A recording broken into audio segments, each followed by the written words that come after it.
ang tungsod nun nyambahanon sang Pilipinas. Bayang magiliw, perlas ng silamanan, alak ng puso, sa dibdib mo'y buhay. Lupang hinirang, tuyang ka ng magiging, sa manlulupi, di ka pasisihil, sa dalan at bundok, sa simoy at sa langit mong baba, may dilagang tula at awit sa paglayang minamahal. Ang islat ng watawat mo'y tagumpay darangin, ang bituin at araw niya kailan mamay nagdilim. Lupa ng araw ng aming pagsanda, mo'y langit sa mo. Ang ligaya na pagmay ang amin, at tunay ng dahil sa'yo.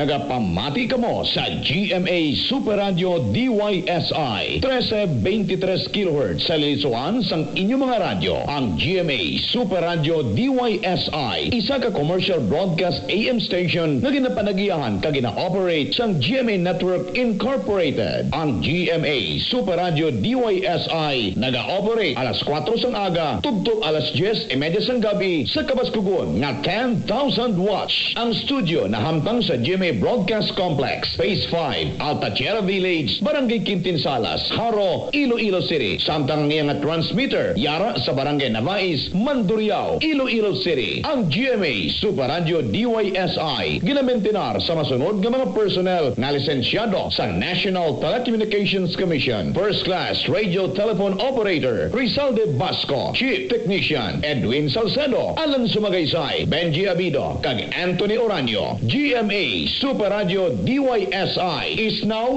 signing on. Dito sa GMA, naniniwala kami na ang nagbabalita dapat walang kinikilingan, walang mga interes na pinoprotektahan, walang pinapangalagaan, kundi kapakanan ng sambayanan at katotohanan.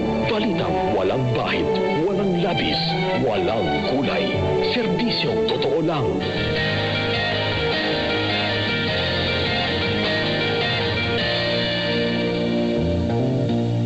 Alin ang sulok ng daigdig aabutin? Ini ang GMA Super Radio DYSI Iloilo 1323 kHz sa lilisuan sang inyong mga radyo. Ang sadsaran sang tampat nga pangbalita. GMA Super Radio DYSI nagatindog sa prinsipyo sang pangbalita nga wala sang may ginaapinan, wala sang may ginaprotektaran, wala sang kabutigan, lunsay, kamatuoran gidlama. GMA Super Radio DYSI ang inyo numero 1 nga alternatibo sa Iloilo. Dapat totoo. Pamalaya sa bayan. Super Radio DZWB.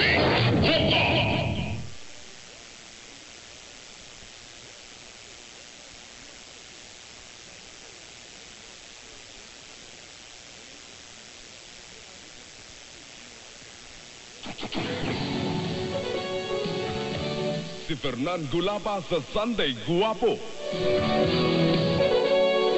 Sa detalye ng mga balita, umaaray na rin ang mga rice retailers dahil sa mataas na presyo ng bigas. Ayon kay Kate Estabillo, tagapagsalita ng Bantay Bigas, sinabi umano ng ilang nagtitinda sa kanila na humihina na ang bentahan dahil wala nang makuhang murang bigas ang mga mamimili. Mismo yung retailers nagsasabi na kumukunti ang bumibili sa kanila dahil daw yung mga consumers ay talagang nagtitipid o hindi na nila kayang bilhin yung regular na volume na binibili nila. So doon pa lang ay makikita mo na yung pagtitipid. Kaugnay nito na nawagan si Estabillo sa pamahalaan na bilhin na ang lahat ng palay ng mga magsasaka tuwing anihan.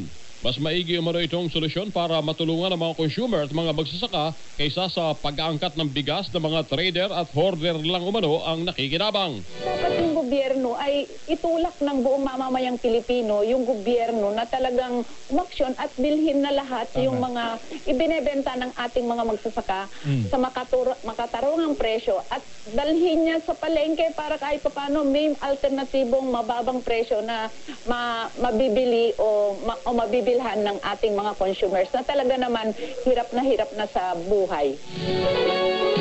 Panahon na para ibasura ang Republic Act No. 11203 o Rice Tarification Law. Ito ang muling ipinanawagan ni Estabillo sa gitna ng patuloy na pagtaas ng presyo ng bigas sa merkado. Ayon kay Estabillo, halos 5 taon na ang kautusan na target maibaba sa 25 pesos kada kilo ang presyo ng bigas pero hindi naman ito nangyayari.